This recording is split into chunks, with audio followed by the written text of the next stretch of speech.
ललिता विशाखा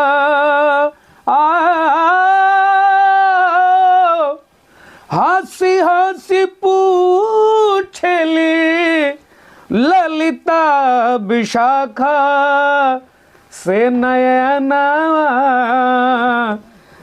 काहे के लगवला हो श्याम से नयना काहे के लगवला हो श्याम से नयना काहे के